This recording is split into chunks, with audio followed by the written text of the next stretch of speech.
में सब भूले रहते हैं, दुख सबकी याद दिलाता है।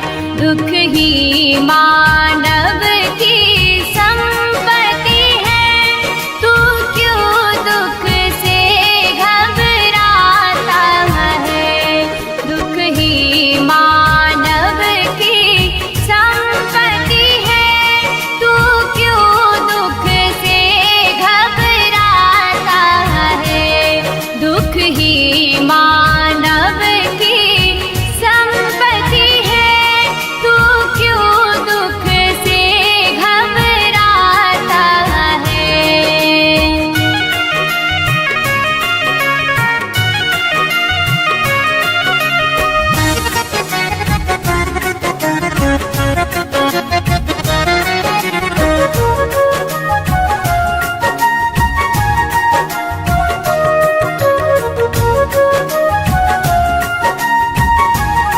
सुख है संध्या का लालच विष, जिसके पश्चात अंधेरा है।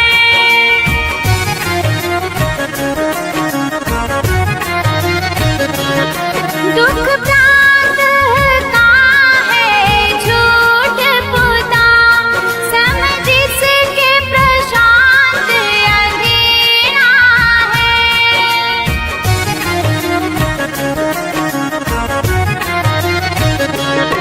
दुख का अभियासी मानव ही सुख पर अधिकार जमाता है। दुख भी मानव की संपत्ति है, तू क्यों दुख से घबराता है। सुख देकर जाने वाले से यह मानव क्यों घबराता है। दुख ही मानव की संपत्ति है, तू क्यों दुख से घबराता है।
जी की रजा में जो रजामंद है, राम जी की रजा में जो रजामंद है, उसको हर घड़ी आनंद ही आनंद है। जिसके हृदय में राम नाम बंद है, उसको हर घड़ी आनंद ही आनंद है।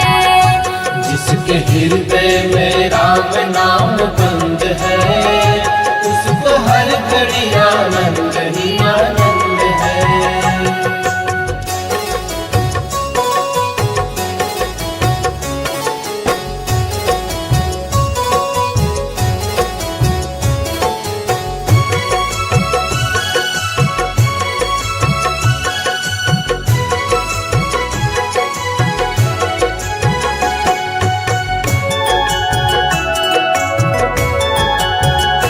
बुरी संगत की रंगत से दूर रहे, निंदा चुगली कभी न किसी की करे।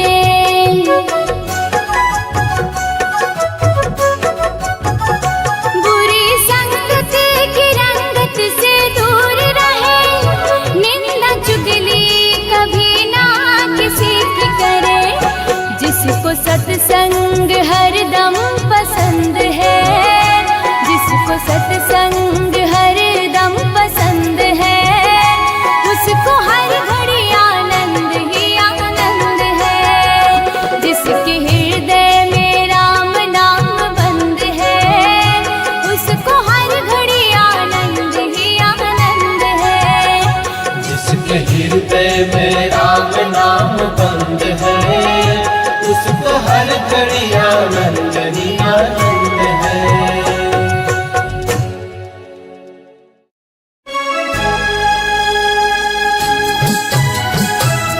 ओम नमः शिवाय बोलो, ओम नमः शिवाय।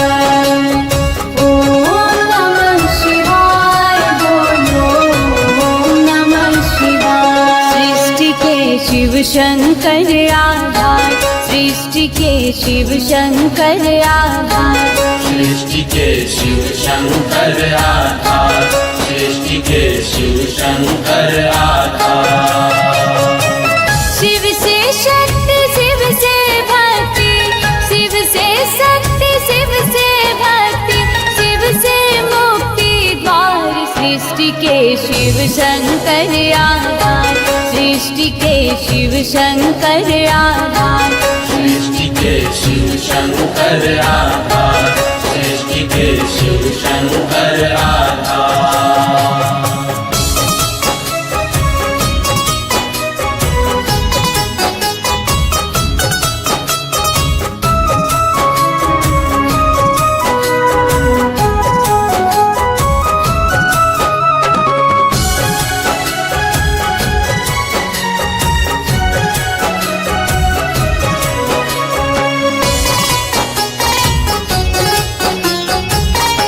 राम जी त्रेता युग में, कृष्ण संग द्वापर युग में, 12 ज्योतिर्लिंगों के रूप में इस कलयुग में। 12 ज्योतिर्लिंगों के रूप में इस कलयुग में। विश्व के हर कण कण में आधार है औघड़ दानी, सारे उपनिषद पुराणों और वेदों के ज्ञानी। सारे उपनिषद पुराणों और वेदों के ज्ञानी। भक्तों पर करुणा बरसाते, भक्तों पर करुणा बरसाते, करुणा के अवतार। सृष्टि के शिव शंकर आधार, सृष्टि के शिव शंकर आधार। सृष्टि के शिव शंकर आधार, सृष्टि के शिव शंकर आधार।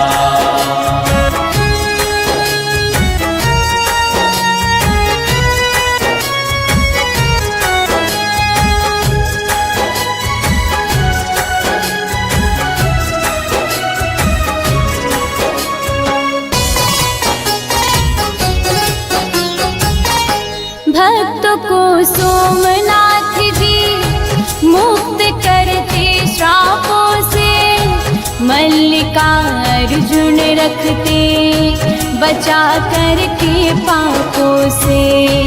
मल्लिकार्जुन रखते बचा करके पापों से। सदा वर आयु वृद्धि का देते हैं महाकालेश्वर, करते अंतर मन पावन प्रभु श्री ओंकारेश्वर। करते अंतर मन पावन प्रभु श्री ओंकारेश्वर। दर्शन मात्र से महादेव के, दर्शन मात्र से महादेव के हो जाता उद्धार। सृष्टि के शिव शंकर आधार, सृष्टि के शिव शंकर आधार। सृष्टि के शिव शंकर आधार, सृष्टि के शिव शंकर आधार।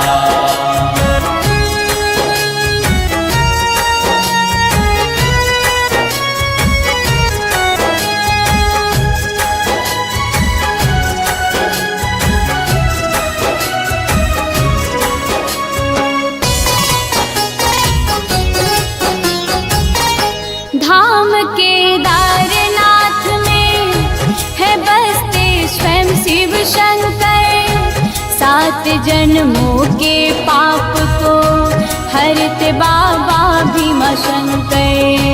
7 जन्मों के पाप को हरते बाबा भीमाशंकर। काशी के विश्वनाथ जी सदा प्रलय से बचाए, बाबा श्री वैद्यनाथ जी क्लेश दुख कलह मिटाए। बाबा श्री वैद्यनाथ जी क्लेश दुख कलह मिटाए। महाकाल की माया का भी, महाकाल की माया का भी पाया न कोई काल। सृष्टि के शिव शंकर आधार, सृष्टि के शिव शंकर आधार। सृष्टि के शिव शंकर आधार, सृष्टि के शिव शंकर आधार।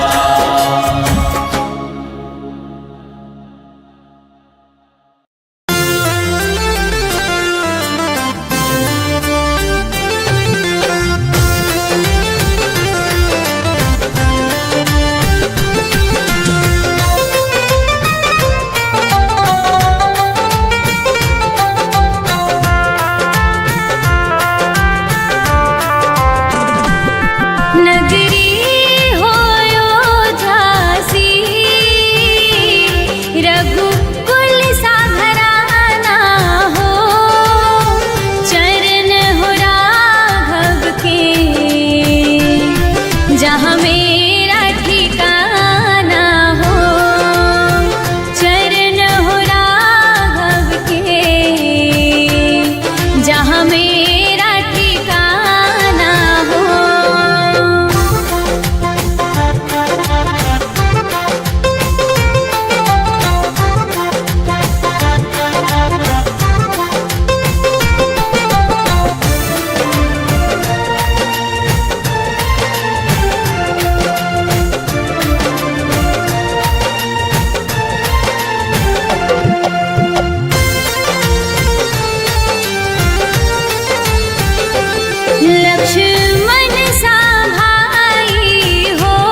जहाँ मेरा ठिकाना हो।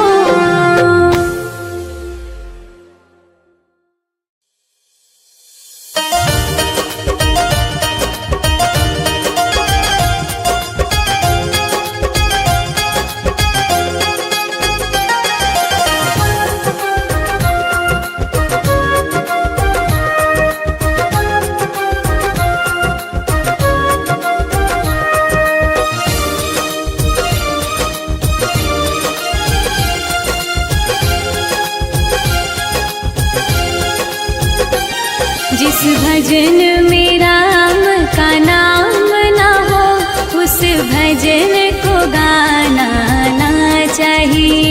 जिस भजन में राम का नाम ना हो, उस भजन को गाना ना चाहिए।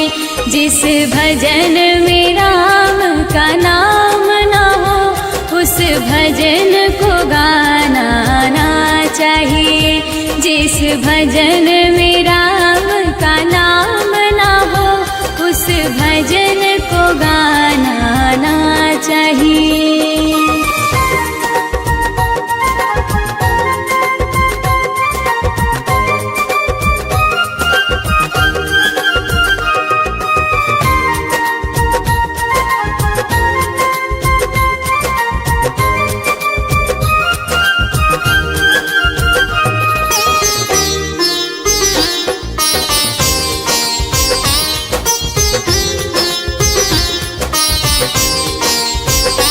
चाहे बेटा कितना प्यारा हो, उसे सर पे चढ़ाना ना चाहिए।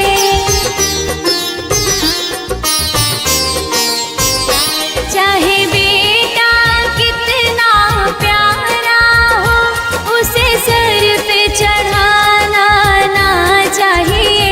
चाहे बेटी कितनी लाडली हो, घर घर में घुमाना ना चाहिए। चाहे बेटी कितनी लाडली हो, घर घर में घुमाना ना चाहिए।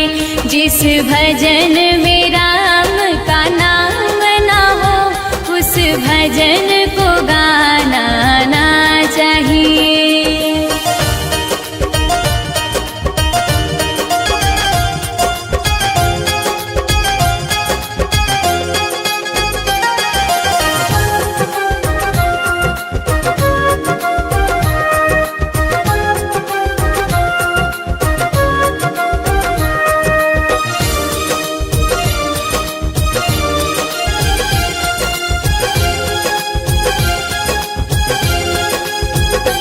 जिस माँ ने हमको जन्म दिया, दिल उसका दुखाना ना चाहिए।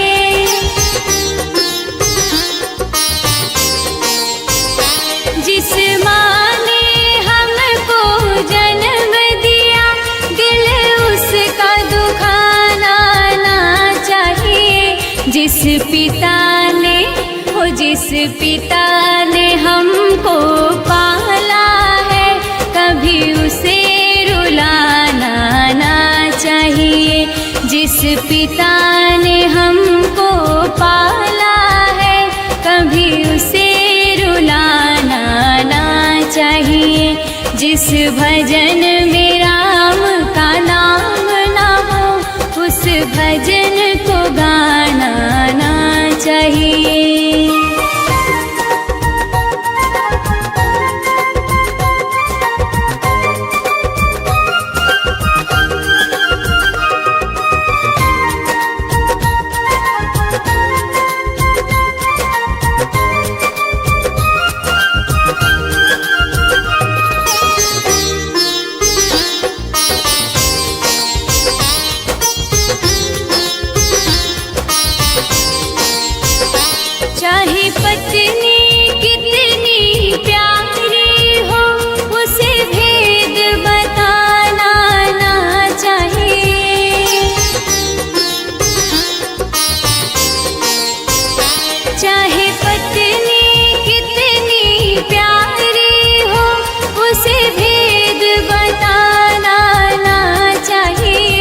चाहे भाई कितना बैरी हो, उसे राज छुपाना ना चाहिए। चाहे भाई कितना बैरी हो, उसे राज छुपाना ना चाहिए। जिस भजन में राम का नाम ना हो, उस भजन